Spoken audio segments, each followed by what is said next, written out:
Okay, it's week 14, and we have both teams that were in the Super Bowl last year reeling. And now our belief will be questioned. Philadelphia loses at Dallas, and Kansas City loses at home against Buffalo. Let's start with the Chiefs. One of my favorite things to do in all of sports is to watch Mahomes with the football late with a chance to win the game. This year, it hasn't been as much fun if you're a Chiefs fan, or me, I'm just a Mahomes fan. This is a Chiefs team that now has gone from 7-2 to 8-5. They're the 3 seed today. Both they and Jacksonville are 8-5, but they have the head-to-head. One of the things to look at is the conference record. That's going to tell you where the tiebreakers are. You know, it's pretty simple unless you have the head-to-head. So speaking of these Mahomes comebacks that in the losses haven't worked out, every time I think they have a chance to do it. Now, granted, there's a loss in there against Denver where they didn't even have the opportunity, but the other 4 losses all have a similar theme here. All right, week 1 against Detroit, down 21-20 with 2:30 to go at the Kansas City 45. Tony drops a pass that would have been a big gainer that maybe just gets you into field goal range.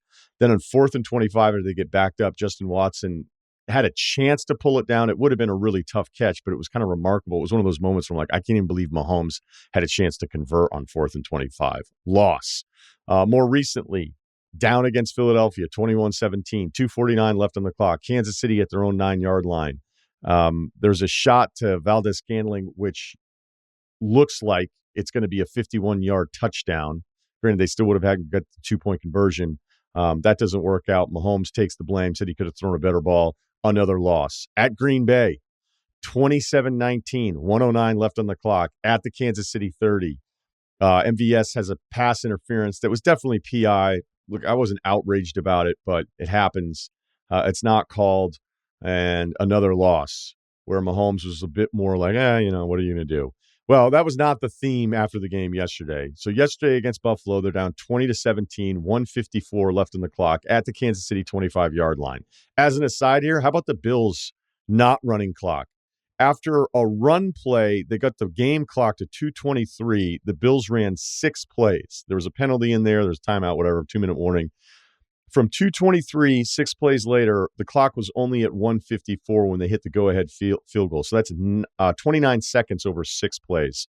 So I'm not opposed when you're trying to run clock of giving yourself a chance on a couple passes, especially when you have one of the better quarterbacks or you like a matchup. I don't think it necessarily has to be fullback trap 5 plays in a row, or granted it would have been 3 plays in a row because you're not going to get a first down on that kind of stuff. But there was almost no concern whatsoever with the clock. So the Chiefs, from their own 25, the 2nd and 10, offensive offsides call on Tony after Kelsey had lateraled a 25-yard completion to Tony for what looked like one of the all-time plays in NFL history to win this one, which would have been just another shot at the Bills being like, are you serious, Jake Elliott, and then this stuff? So we've all seen the play. It would have been awesome, man. I jumped up. Well, I don't think I got off the couch, but like I sat up forward more, right? And then I went back and looked at it and was like, yeah, Tony's offsides. Now, you're supposed to be able to check with the ref, when we see the guys lining up and we get that shot down the line of scrimmage and the receivers will look back to the ref and they kind of go the thumbs up or whatever. I don't know that Tony even does that, but there also appears to be this move, and this isn't new on Twitter now, X, where it's very political, where you'll just get a screen grab and hopefully it's at an angle where you feel like your point is made. Like, what do you think they're going to do? Recall the game? Have a vote? Be like, hey, did you see Brad's tweet? Yeah, I did see Brad's tweet. What does he do? He's got a Chiefs blog. Oh, well, okay. What is he saying? He's saying it's a bad call. Maybe we go back and play this whole thing over. I mean, I know it sucks. It would have been cool. It would have been one of the all-time plays. But, this is a point of emphasis this season. If you go through Sando's piece on The Athletic today, offensive offsides is something they want to call more because of the tush push. I guess it was called once in 21, twice last year. After last night's games, it's been called 12 times this year. So then Mahomes is, goes on this rant where he at least has carried himself in a way where he's built up enough credibility where you're not like, oh, this again. And, after when he saw Allen, he was like one of the worst calls ever and all this stuff. And I know there's also the Von Miller stuff. Look, The Tony stuff is far more clear to me than the Von Miller being offside screen grabs that I've seen that, again, are all like depends on which message you're pushing. So a lot of it all becomes irrelevant. But what's relevant in this is that Mahomes is upset. I don't know that it was even just because of this play. That, again, I thought was pretty clearly offsides with the way he's lined up to the left. It's that they keep losing these games. And that's not who he is. That's not who the Chiefs are. And it's an offense that is gone from third best in second half scoring to around 13.5 points per game to now 7 points per second half this season, which is 29th, which is actually an improvement over the last couple of weeks. I think they were as low as 5 points per second half. They're number one going into the week. They're number one as a team in drops with 32. I don't know what the final tally is from yesterday. You compare that to the 49ers going into week 14 as a team. They have 6 drops. And I needed to sort this better because I don't think it was updated because that's just what happens on early Monday mornings on some of this stuff. But if you look at the QBR, which is Mahomes, not just the Chiefs, in the fourth quarter, he's at 27. So I need to double check that number, but it's not shocking that that number's not good. And what it felt like was a culmination of these weeks where the Chiefs know they have major problems. You know, Rashee Rice is a really nice receiver. I like him, but he's good for one screw up a game. And he'll have these moments that are great, but he's also a really young player who they're relying on to be the number one. I don't know if Kelsey is actually physically slowed down here. There are numbers that will tell you that that's the case, but this is a team that, you know, has spent more resources on defense, which they had to overhaul like mid-Mahomes run, which I have a ton of respect for because there's a lot of guys, you know, granted when they're healthy that I like on the defensive side of the football. They overhauled the offensive line after the Tampa Bay loss and have put resources in that. And I think there's always a feeling that with Mahomes, you know, post Tyreek Hill, all the nonsense we were hearing before last season started, that he was going to be a different quarterback. He's only going to be throwing underneath. They weren't going to be able to do anything. And it's like, okay, or he'll win a Super Bowl. Maybe there's just this buy-in to Mahomes that no matter who's playing receiver, they're going to figure it all out. I mean, the Kadarius Toney stuff, like, he must have the worst time just getting groceries in that town because it feels like every week with him, there's something. And in this case, whenever you're offsides as a receiver, it's so stupid. It's so simple to make sure that you're on sides as a wide receiver. You look at where the ball is. You look at where your feet are. You can adjust backwards. I mean, it just drives me crazy because it just doesn't even happen that often. So with the disappointing loss, I know you want somebody else to blame, but really the blame is this Chiefs offense that does not look like the Chiefs in these fourth quarter moments, as I just ran through 4 of the 5 losses. The Bills on the other side, best 7-6 team I've ever seen. Love them. Make a banner. Kansas City was only favored by a point and a half. That tells you what Vegas thinks of this football team. They were 6-5 going into the Philly game. They lose that one. They've got the Kansas City game. They've got Dallas next week. So this is a brutal schedule for a team that's probably been as disappointing as any team in the league based on expectations. Guess who's favored in Bills, Dallas? Granted, it's in Buffalo. The Bills are favored -2 as of today. Their offense is still really good. They're 5th in yards per play. They're number 2 on converting third downs, which at times you're like, oh, they get it done. They get it done better than, like, I don't know what it is with this team, but even when you watch them play and then you'll look at the numbers, you'll be like, man, the numbers are even better. Opposing yards per play is kind of low, 19th defensively, but they're 6th in scoring defense. So as of today, if you run through it with the Bills, this isn't really exciting because you're like, wait, where are the Bills? Well, they're the 11 seed, which isn't really a seed. 7-6 Pittsburgh, 7-6 Colts, 7-6 Texans, 7-6 Broncos, 7-6 Cincinnati, and Buffalo, because they're 4-5 in the conference, loses the tiebreaker on the conference record with, I think, 3 of these teams, then the head-to-head against Denver and Cincinnati. So the other part of this is that Kansas City is a 3 seed. It looks like Mahomes will have to go on the road in the playoffs for the first time in his career. 14 playoff games, some neutral site ones in there, obviously the Super Bowl, the other 11 at home, 0 on the road. So if the Chiefs, I don't know if they're going to look like this the rest of the season, but if they're going into the playoffs and they're going to be on the road and people are trying to figure out what they like in the AFC, I think you're going to hear some people being like, oh, he's never done it on the road. Now, I'd ask this, like, do you really think Patrick Mahomes can't win a road playoff game? I believe that he can. Ultimate faith right there. But for Buffalo, at least exercising some Arrowhead drama, or maybe demons, however you want to phrase it. So I thought it was just a super important win for Buffalo, maybe even more so than Kansas City fixing this offense here, because if Buffalo loses that one, they're likely completely out of this, because I don't think they're catching Miami in the division. Dallas dominates Philadelphia 33-13. Dallas goes from a 5 seed before the game to a 2 seed today. They're obviously tied with San Francisco at 10-3, but lose the head-to-head tie. But a real resume win if they were a college football team going, where's the good win, though? Well, we finally have it. Their strength of victory was the second worst of any playoff team if you just went by who actually would be in the playoffs as of today, only behind Miami. It's still the second worst, but that was such a drubbing of a Philadelphia team that has its own issues. But I just thought it was really important for Dallas to do that. And Dak has been damn near perfect the last month. We'll get to that. Some numbers you should know from our guy, Shil Kapadia, Philly guy.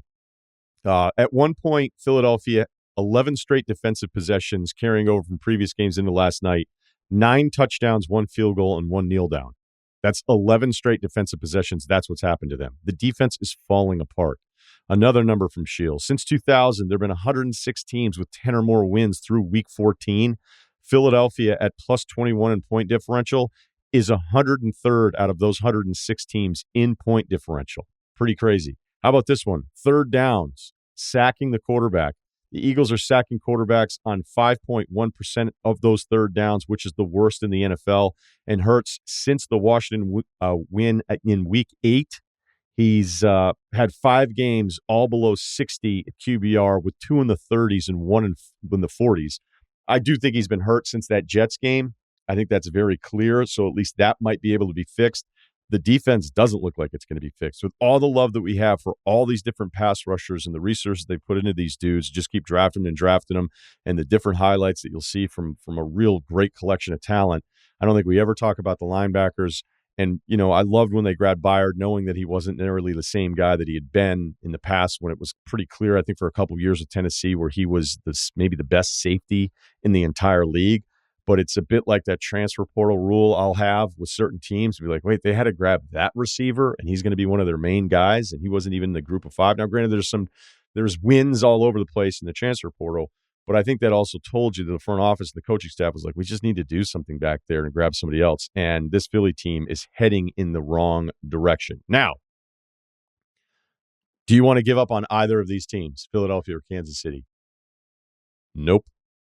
I don't want to do that. This is the roller coaster of belief part of the season. And I'm staying on the ride despite obvious concerns with both teams. I'm not saying that I'm going to pick them to have a rematch here in the Super Bowl right now. But if there's one thing about the NFL, especially with teams with some equity that's built up, you have to kind of stay the course, even as bad as it can look at times. It's happened to Dallas. It's happening to Detroit. We'll get into that. Miami, we know the non-wins there, but Baltimore, they haven't had a stretch like this, so that's better for them. But you kind of get the point, or at least that's my belief. All right, so best win, clearly it's Buffalo or Dallas. But if we had to pick another one, how about Tampa Bay beating Atlanta? Jumping, just rocketing to first place in the NFC South, where you have 3 teams that are tied record-wise. Then the tiebreakers come in, where Tampa is 6-7, Atlanta is 6-7, New Orleans 6-7. Tampa actually has a negative point differential.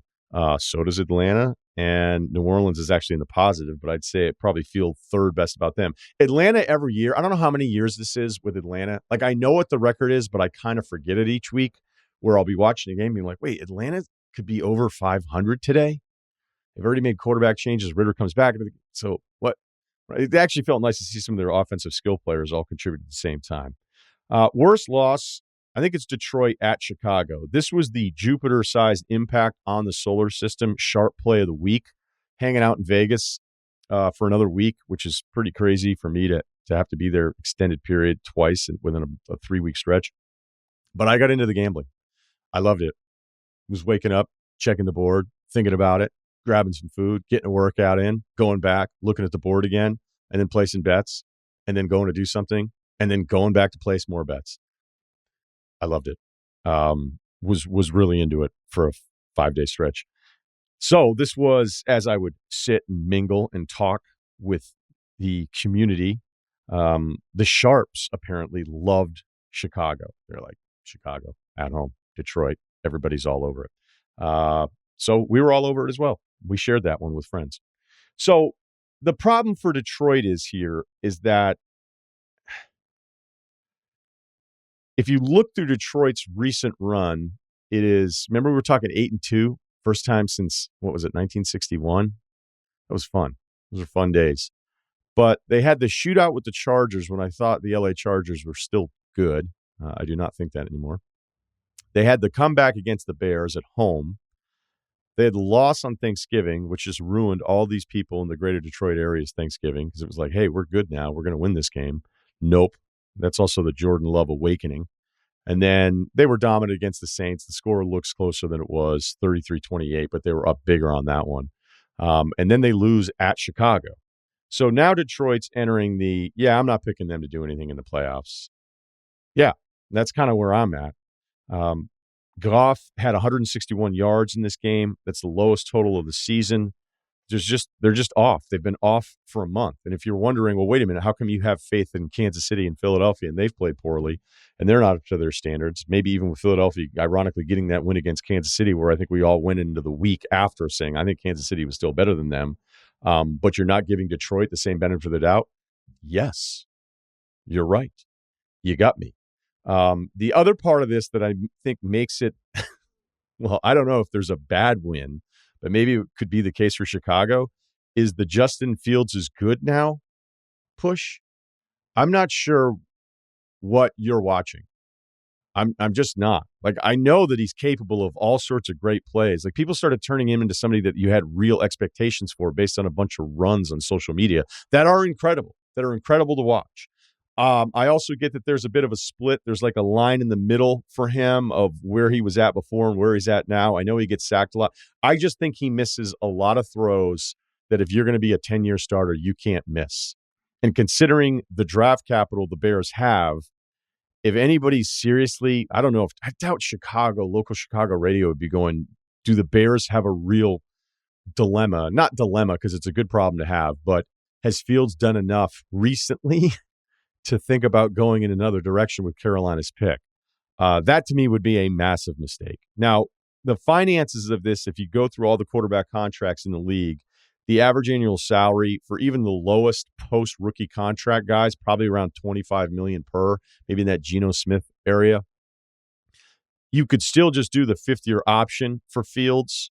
You could know you were getting the pick, know where you're at in the draft, pick up his fifth-year option. The estimate's now around $23-24 million for what that tag would be. But then you'd just be opening yourself up to a disastrous situation. It'd be one thing if you just thought Fields was the guy. I don't. Maybe you disagree and you think they should pick it up and then draft another quarterback. But the first bad game Fields has, it'll probably be, I don't know, within September of 24. You're going to be going, if you get Caleb Williams or Drake May over there, you're just inviting your franchise into a shitty scenario that's going to come up the entire time. So maybe Fields could work somewhere else. Maybe this little run means he's actually going to be worth a little bit more than a fourth rounder. Maybe he even be a third rounder or something like that. But based on the financial commitment that you'd make at least for 1 year, I'm not even talking about a long-term deal because I don't think you'd do that. But you'd be going, all right, you know what's going to happen. You give him the $24 million, pick up the option, draft a quarterback, and then it's a soap opera the entire season. I can't imagine anybody would realistically think that that's a good idea. Award season. Let's talk about it. I don't have any snarky ones here, but I do have this. The MVP race for this is getting pushed in a bunch of different ways because we don't have a clear favorite, which is weird. Usually there's a couple quarterbacks that are putting up massive numbers. The teams are winning. And it's like, look, Mahomes probably get it. Mahomes isn't getting it this year based on some of the stuff we started the segment with. There seems to be kind of an anti-Brock Purdy moment there. Now, if you think it's all yards after the catch with him, and I think there are times where I was guilty of it a bit because San Francisco's so good with it. But if you look at where he ranks percentage of yards after the catch, I think what I saw most recently, so again, I don't have it the Monday after week 14, is that he's kind of aligned with a lot of the other guys. There's a lot of other quarterbacks that are really, really good that we never bring up yards after the catch with. But I'll even admit, I'm like, man, would I vote? And I don't have a vote, but would I actually vote for Purdy? I don't know. But then it's like, hey, wait, would you not vote for him because you're like, yeah, it's Shanahan and, physically he's not, it's like none of that stuff seems entirely fair. Dak makes more sense, certainly more so than Lamar Jackson. I see this Lamar push, and as good as he is, and as much as I like him, he's 11th in QBR, he's 17 in touchdowns. Like, I don't know how Lamar would win MVP with 16 touchdowns to Dak's 28. Now, granted, there's still some games to play, so maybe that number gets a little bit closer. So it could be a non-quarterback, and that's where I think the Tyreek Hill thing is it's a serious conversation about what Tyreek Hill is and what he's done with this offense and where he'll be historically when the season is over. So I'm open to that one. But I just don't know that anyone's ever going to win it other than a quarterback, unless it's this kind of year where there isn't a clear quarterback pick, and that splits the vote a little bit. I don't know if we should have a Cy Young award for quarterbacks because it feels like none of the non-quarterbacks really have any kind of chance. Running backs actually used to have a better chance than anybody that weren't quarterbacks. That's probably never going to happen again. Maybe they just name it something else, like name it the Aaron Rodgers Award, where it's just about the regular season, the quarterback that looks the most impressive, that puts up huge numbers and has nothing to do with the postseason. So I'd be open to that, renaming or coming up with its own award. Maybe you call it the Aaron Rodgers Award that just goes to a quarterback. But then again, if any quarterback puts up 50 touchdowns, he's going to win the MVP too, just like some pitcher who would be dominant winning the Cy Young and the MVP, although with baseball, they just don't pitch enough anymore, I think, to put up any of those kind of numbers to be able to win both awards.